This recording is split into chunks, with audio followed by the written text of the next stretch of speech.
Welcome, everybody. My name is Carl Ford. I would like to welcome you to the Wild Connections webinar on conserving public lands in central Colorado. Somehow that title got changed. Well, we'll have to fix that. I took this from John too. I'm going to change that title back to what we had. I'm going to be one of the presenters. I have a background in environmental science and I have retired from the Bureau of Land Management, where I was involved with conservation projects. And John Stansfield is also a board member of Wild Connections, and he's going to be presenting. When he comes on, I'll have him introduce himself also. So this is just a little preview of the webinar. I'm going to give a little introduction to Wild Connections, and then I'm going to be passing the baton over to John. He's going to talk about the Wild Connections Conservation Plan and why we need to update the Wild Connections Conservation Plan. And then the final topic we want to talk about with you today is incorporating climate change into the conservation plan. So a little bit about Wild Connections. Some of you may not be too familiar with us, but we're a nonprofit conservation group focused in central Colorado. I'll have a map of our area of interest in a couple of minutes. Our mission is to identify, protect, and restore areas for the protection and survival of native species and ecological richness in the Upper Arkansas and South Platte watersheds. Our activities focus on designing, implementing, and defending a regional ecosystem protection plan that forges a link in a chain of western wildlands extending from Alaska to New Mexico. We have a 25-year track record in protecting wildlands and wildlife conservation. You can see our website at wildconnections.org. And finally, we had developed some years ago a Wild Connections Conservation Plan, which we'll be talking about. This is our area of concern, or area of interest in central Colorado. You'll note up in this quadrant is Denver, Colorado Springs. If you look at my little cursor, Pueblo, Walsenburg. And then the area reaches over to the Continental Divide in the central part of the state, down to the Sangre de Cristos, and then down to the New Mexico border, reaches out to the eastern plains in the drainages of the Arkansas River and the South Platte River. The shading on this map has to do with the public lands in this area. Green is Forest Service, the Pike National Forest, the San Isabel National Forest is in the olive, and the BLM is in the orange. So we've mentioned this Wild Connections Conservation Plan. This was a professionally developed conservation plan for this area that I've just referred to in these maps. It was developed back in 2006. John's going to be telling you a little bit more about what's in the plan and why it needs to be revised. In the plan, there are lots of aspects of conservation in these areas, one of which is focal species for wildlife. One of our focal species are bighorn sheep, which is the state game animal, or the state animal. The major components of the WCCP, basically there are recommendations for forest-wide management, including things such as wilderness and fire management and so forth. And guess what I'd like to highlight also is that there are geographic complexes in area-specific recommendations. So we took that entire area and we divided it up into 11 different geographic areas: Arkansas Canyons, South Park, you probably are aware of, Mount Evans, and so forth. And finally, in the plan is emphasis for landscape connectivity and protection of biologic diversity. So here's kind of an overall map, summary map of our proposed management areas. Once again, up here is Denver. If you'd see my cursor, the Springs, Walsenburg, Trinidad, Fairplay, Leadville, over here to the west. So some of these areas are already designated. For instance, this is the Lost Creek Wilderness. And some of the other shading in here is our recommendations from Wild Connections to the Forest Service on how our vision of how these lands should be treated and protected. For instance, the lighter green areas around Lost Creek, such as right here, we are recommending it as recommended wilderness. And then the purple areas are, for instance, active management for wildlife habitat. The blue areas with tick marks are connectivity areas. And those are some of the principal ones. There are also core reserves down over in here and so forth. But notice that all this is specifically dealing with the public lands. The BLM lands are down in here with the shading that is sort of a brownish color, and we'll be talking more about that. So this is kind of a lot of words on this slide about our goals and objectives under the conservation plan. Basically, we're dealing with current threats to public lands. We want to protect large remaining public areas, primitive areas. We want to represent, expand, and diversify protected areas in their ecological processes. Plus, we want to secure additional protection of natural habitats and prevent further landscape fragmentation. We want to protect and restore native species, and we want to manage landscapes for long-term environmental change, such as climate change. And finally, we advocate for sustainable human habitation and land use that conserves biodiversity and local economies. So this is just a very popular area of our area of concern. This is the Crestone Needle area down in the San Isabel National Forest, which is a heavily trafficked 14er and a beautiful alpine environment. So now I'm going to hand the baton over to John, and John's going to briefly introduce himself and tell you a little bit about the Wild Connections Conservation Plan and how it was developed. Thank you, Carl. Great job. The story of, well, I should introduce myself first. Yeah, I'm John Stansfield, and I'm a storyteller and a writer professionally, and I've been on the board of Wild Connections almost since the very beginning. And I want to tell you a little bit about the beginning of Wild Connections and ultimately the conservation plan. Really, Wild Connections begins with Gene Smith. And Gene had a vision that where we all live, those of us involved with this, the organization Wild Connections, in these two watersheds, the Upper Arkansas and the Upper South Platte, we all are part of a much bigger ecological picture of where biodiversity, biological diversity, and connectivity particularly for wildlife habitat, but even sometimes for plant habitat are important. But the picture is much bigger. As Carl mentioned, the range of the Rockies extends from Alaska all the way down to New Mexico. And we have an important part right in the central Rockies. Actually, if you divide it up, the southern Rockies as opposed to the northern Rockies, which is pretty much from Wyoming north. So at any rate, Jean had this vision. And so in 1995, she started recruiting people to join her to do one task that she felt was most significant in identifying protections for our region. And that activity, the first and primary activity, was what's called mapping. Now, mapping is simply, as we started out with volunteers, it was all volunteers and continues to be mostly volunteers in our organization. Mapping is simply trying to find the boundaries. Where are the boundaries of development? Where are the roads that are active roads that need to be left open?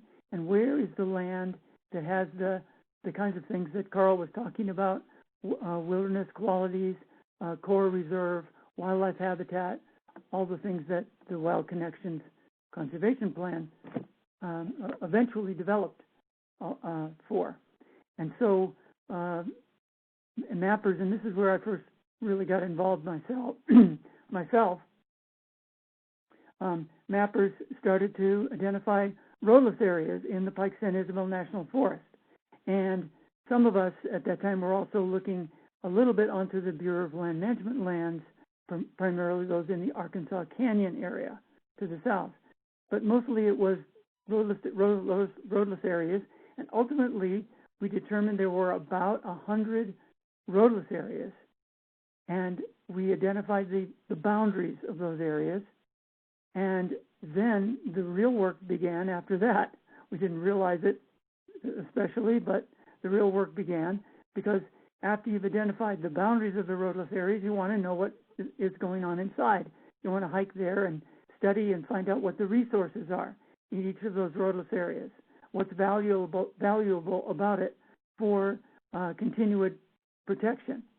So you begin to inventory. We inventory the interior resources. We did some research in conservation biology, which is the study of environmental protections of wild land, and we started to make some designations. And again, the map that Carl showed you briefly indicated in various colors and so forth some of those designations. And so that ultimately led to the creation of the Wild Connections Conservation Plan about 10 years after we started.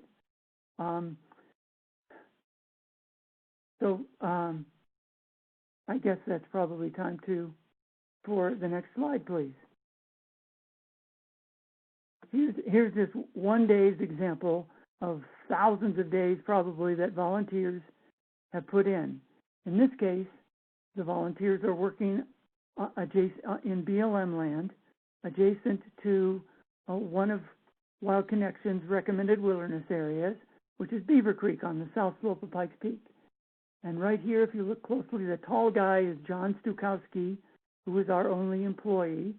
And John has a little iPad mini in his hand on which we were collecting all kinds of data as part of our inventory for that area. And so, as you can see, the rest of us look like we're taking a lesson, and we were, on how to use the mini and how to record the data. Next slide.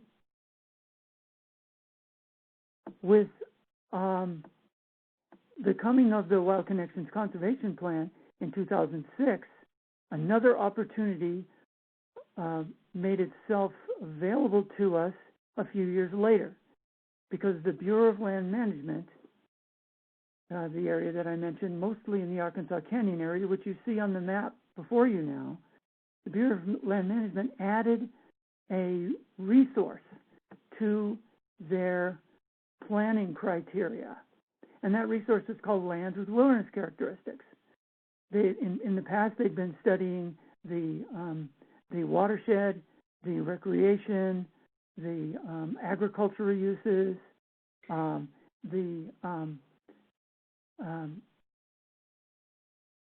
some of the other things, such as economic impacts of the BLM lands on the neighboring areas, many things like that. And finally, they decided to add an inventory for lands with wilderness characteristics, which meant they were going to go to the bare walls of their boundaries, of their administrative boundaries, and then start working and looking essentially for the same things we did at the beginning of Wild Connections in 2005, looking for roadless areas and areas that had the wilderness naturalness, opportunities for recreation, primitive recreation, opportunities for solitude for humans, and then opportunities to protect the natural values that are there inside those areas in general. And so Wild Connections essentially undertook another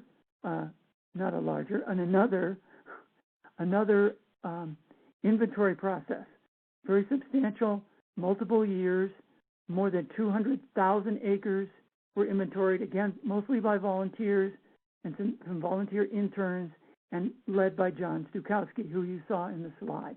And on the map, let me point a few things out here to you also.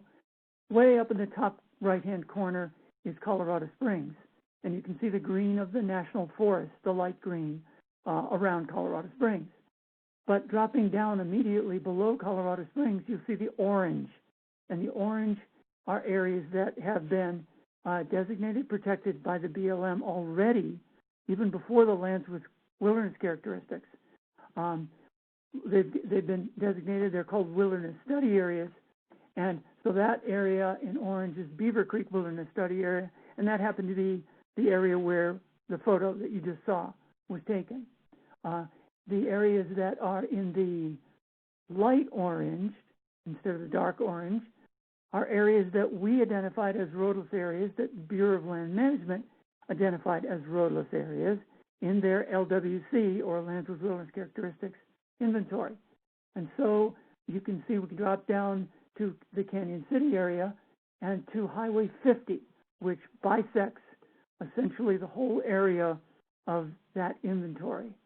Highway 50, of course, parallels the Arkansas River, all the way past Canyon City and up to Salida, where the cursor now rests. And there's one more highway, paved highway. Really, there's only one more paved highway to the north of the river there at all, between Beaver Creek and what you see over on the far west side, north of Salida, Browns Canyon National Monument, part of which is a BLM-managed area with wilderness characteristics. And that other highway is Highway 9, and you can see it stretching from the middle of the slide all the way to the top, up into South Park, from the Arkansas Valley up into South Park. So what about these boundaries here? Well, the green boundary, if you can identify it, are all the areas that both the BLM and Wild Connections in their separate inventories have identified as having wilderness characteristics. And it's a lot. It's almost 200,000 acres in this area of approximately 700,000 acres administered by BLM. It's almost 200,000 acres. So there's a tremendous amount of wilderness and habitat protection potential here. Let's go on to the next slide. So the recent work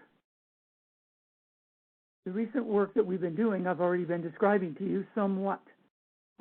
Wild Connections has taken on a leading role in the public involvement with a multi-year development of the Bureau of Land Management's Eastern Colorado Resource Management Plan, which is currently nearing its end, getting close to the real nitty-gritty. But WC and a number of other partner organizations have been working hard to get the public involved in not just influencing environmental decisions in the ECRMP, as we call it, in roadless areas, but also other areas where there's more development perhaps, but there's also tremendous recreation potential. And some of those areas are also shown on that map, but we won't go back to see that. So at any rate, these plans are going to guide the future of decision-making on the BLM lands that we saw on the map. And Wild Connections, as I've already stated, has worked with the BLM and come to an agreement with BLM on more than 100,000 acres of Wild Connections recommendations and BLM recommendations for the 190,000 acres, I said almost 200,000 acres that we inventoried. Next slide, please.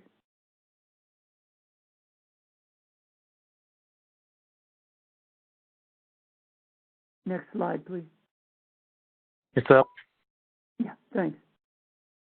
So what are the results of all this work since 2006, and actually before, but 2006 with the coming of the Wild Connections Conservation Plan?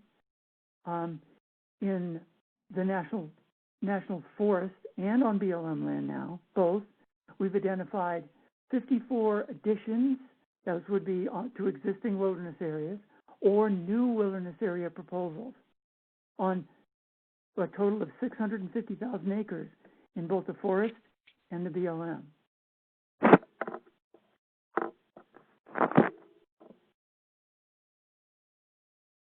as a part of what I haven't mentioned yet, but as a part of the process of our developing the first Wild Connections Conservation Plan, the 2006 document, was not just for us to identify roadless areas, but for us to identify roadless areas so that we would know the ones we wanted to recommend to the Pike and San Isabel National Forest for their roadless area inventory. Now that began with just about the turn of the 21st century, but it was not until 2012 and 2013 that the Forest Service made their final decisions. And that's a long story that I won't get into. But at any rate, they accepted 66 areas, as you can see on the slide, to be managed as roadless. And that was in large part thanks to the recommendations of Wild Connections. We won't claim that it was because of our recommendations, but their recommendations in 2012, finalized in 2013, were very, very much like the inventory, the roadless inventories and mapping that we had done, and we're proud of that. And we also, in that time, and shown on the WCCP maps, we mapped wildlife linkages, which is very substantial. Connectivity, as we were talking about, biological diversity protection, that those linkages and the core areas, the wilderness, the wild areas, the roadless areas, protect. So at any rate, we've talked about the BLM acres, and we completed, and this is important, we haven't talked about this yet. We've at the same time, particularly since the publishing of the Wild Connections Conservation Plan in 2006, we've begun to become a wilderness restoration organization to try and protect the areas that we've identified. And we've done 7 very substantial projects, always in association, in this case, with the Forest Service, but sometimes in association with some other conservation partners. And so I wanted to make sure that we made that point with you to indicate that closing roads that were illegal or destructive, areas where watersheds were being destroyed by development, trails that were fanning out into numerous trails instead of the initial trail, user-created roads and trails. We've been trying to work on those kinds of things with boots on the ground, with shovels in our hands, and working, as I said, with partners to get some good jobs done. And I think we have, and we will continue to do that. Next slide, please. Well, this is a place in the Collegiate Peaks in the western part of the Pike San Isabel National Forest, and it just gives us an example of the just a reminder, the slide here, of the kinds of things that we're working for: the protection of roadless and wild lands. Next slide, please. So where are we going in the future? This is our planned work, some of which is already underway. The Forest Service will develop land management plans, we hope, beginning in about 2020. The BLM, as I've mentioned, is already nearing the end of the development of their resource management plan. And the implementation of that resource management plan is going to be a big part in which us and all of our conservation partners and you and all of our volunteers are going to hopefully be a big part of in the near future. So there's a lot on our plate. We've been waiting actually for, since the creation of Wild Connections in 1995, for the beginning of the Forest Service plan revision, their forest plan revision. And it hasn't happened yet. But as I said, we're looking forward to it within the next couple of years. So we're planning for active involvement in all of those areas, both the BLM and the Forest Service public lands, for the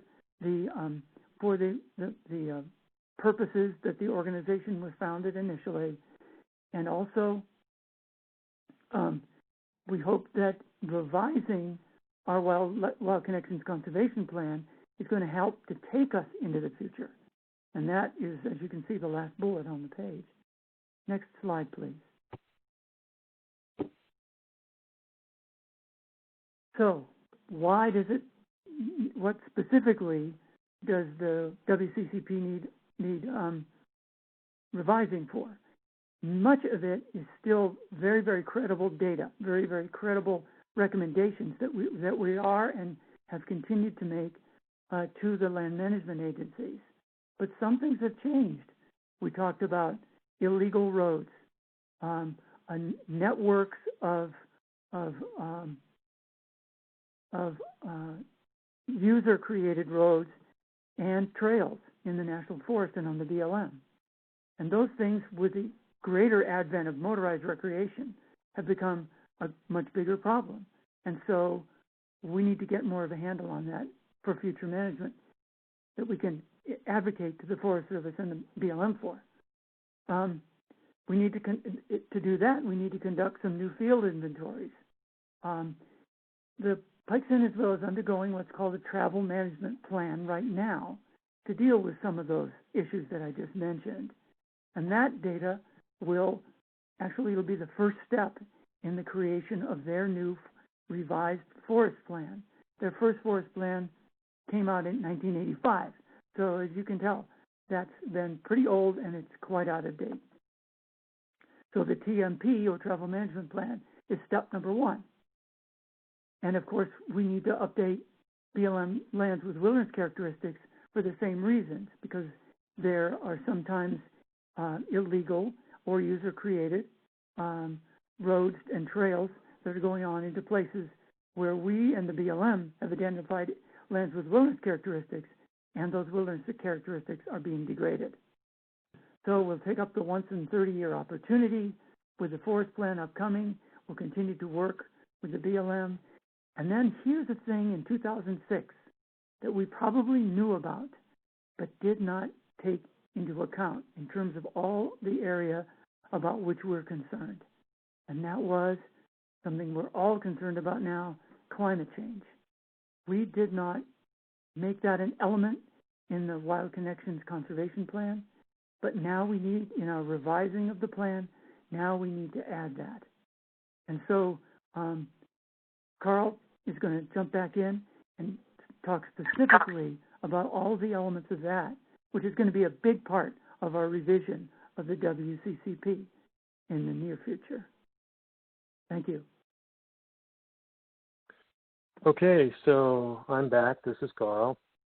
So this is kind of the main thrust, at least of the title of our webinars, dealing with climate change and the Wild Connections Conservation Plan. We're looking at a kind of a map here, symbolic map of Colorado, showing the Pike San Isabel National Forest. It's all the areas that are bordered with the green margin, including out in the eastern plains of Colorado, but mostly in this area of mountains in this vicinity I'm showing. So mostly the Pike is up here in the north and the San Isabel is down here in the south. But really what we're looking at here is change in average annual temperature in the 2080s. This was a modeling effort that the U.S. Forest Service did. So it's nothing that we have done, but their own Forest Service's own data. And they're showing an increase in average temperature by approximately 8.5 to 8.6 degrees Fahrenheit throughout the mountains here and even out in the grasslands. And that is a very, ecologically speaking, a very significant increase. We're talking about certainly warm enough to melt glaciers, melt snowfields, to cause longer fire seasons, greater fires, and to cause drought upon the landscape. And it's not just an average annual type of statistic. There's a lot of seasonal changes involved with this. So we'll see warmer winters and shorter winters as well. Along with the warming that we're expecting, we're going to see a longer fire season, as I mentioned, and the so-called mega fires.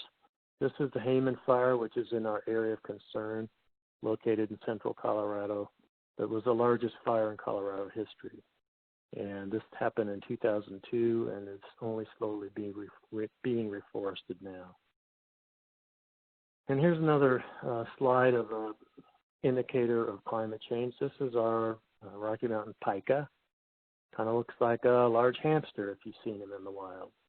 And they are residents of the tundra and boulder fields, and so they're found at high altitudes.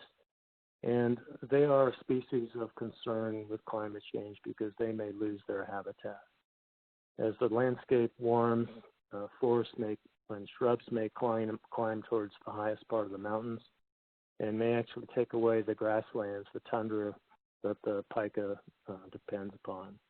And also the warming affects them biologically, so they may be in trouble going forward. So we'd like to do a climate change adaptation analysis to identify lands that are resilient and resistant to climate change. And I'm going to show you a little bit how we're going to plan on doing that. The end result that we're wanting to identify are climate refugia. Refugia means refuges, resilient areas on the landscape that are resistant to climate change, where native species can continue to persist into the next 100 years. This is just a slide showing one of the ways that we can go about identifying these areas. These are fens in South Park area. And a fen is an area of high groundwater. It's a very unique biological and hydrological phenomenon. Basically, you have groundwater at the surface and a plant mat system floating right on top. You can't even walk over these without the ground shaking. And these are important areas from a climate refuge standpoint. So I just show that slide to kind of introduce the idea of a decision support framework. Scientists are proposing and recommending the use of these kinds of decision support tools to select adaptation options. And they principally take the form of geographical information systems mapping and models. So we're talking about computer modeling here. So I developed a climate decision support framework in conjunction with the Wilderness Society that can be used to help identify those climate refugia. And I'll try to explain a bit more about that and why it's important. I kind of took some of my ideas from a paper called the Yale Framework by Schwitz et al. And they basically want to emphasize in developing and identifying, identifying these climate refugia, that we want to protect current patterns of biodiversity. We want to protect large intact landscapes. And this is really important. When we want to protect the geophysical setting, i.e. those areas where the soils and climate and water resources are going to allow species to persist into the next 100 years. Ecological connectivity is also important. We want to figure that in. We also want to look at areas for protecting species that are displaced by climate change, like the pika. And finally, put it all together into areas on a map that we call climate refugia. These climate refugia are the central concept for enabling populations to adapt to climate change. The product will show us where on the landscape biodiversity and connectivity are most likely to preserve in the face of a changing climate. All the other products have value in determining areas that should be protected in the future as habitats shift. So here's a kind of a graphic showing how and where these climate refugia might be. Commonly, they're topographically, I'm starting up in the upper left, in areas of complex terrain where there's microclimates and cold air pools. For instance, over here, deep snowdrifts provide insulation to the surface and provide water later in the season. Moving to the right, valleys that harbor cold air pools and inversions that can be different. The climate can be different from the regional climate, meaning down here in the canyons, this climate is different than it might be up on the top of the mountains, where the temperature and other climate variables are not local, they're more of a macro. Poleward-facing slopes, for instance, north shading slopes are going to be cooler. Groundwater, cold groundwater inputs, such as those fens that I mentioned, also can be climate refugia. Areas near deep lakes are also going to be cooler because of the high capacity to absorb heat. And over here we have canopy cover can also moderate temperatures. Here's one of our favorite areas in our entire Wild Connections geographical area called Wildcat Canyon on the South Platte River, just south and upstream of Cheeseman Reservoir. So you notice that this is a deeply incised landscape. We've got a fairly deep canyon here. Cooled air drops into the bottom of the canyon overnight and well into the morning, keeping temperatures much cooler throughout the day. And of course, it's watered and a wet riparian area. So we can help identify these refugia from the geophysical setting by vegetation cover or land cover, by the soils, by the water resources, and by, it says elevation, but I'll call it topography. Basically the contours that characterize how deeply dissected the landscape is. So we want to do this GIS modeling to identify these areas of climate refugia. We need support because we need to hire professional GIS modelers and perhaps landscape ecologists. And we're a volunteer nonprofit organization. We really need your support to help us work on this, updating the conservation plan and updating our climate portion. We have $2,000 pledged by some of our donors to match funds that come in from donations from our members. And if you're interested in donating, you can go to wildconnections.org and click on Make a Gift. And we certainly would thank you. So turn it back to John to see if he has anything to add. Sure. Just a quick update on the matching funds that are coming in. We're nearing halfway on our donor match. In other words, $1,000 has come in, and so we're excited about that. It's only been about a week since we opened up this opportunity for people to donate. So if you all can help us out with this project and help move that bar up closer to the $2,000 in matching money and beyond, that would be wonderful. Thank you. Okay, I'm going to end the recording. Normally we would go ahead and open it for questions. I want to go ahead and end the recording.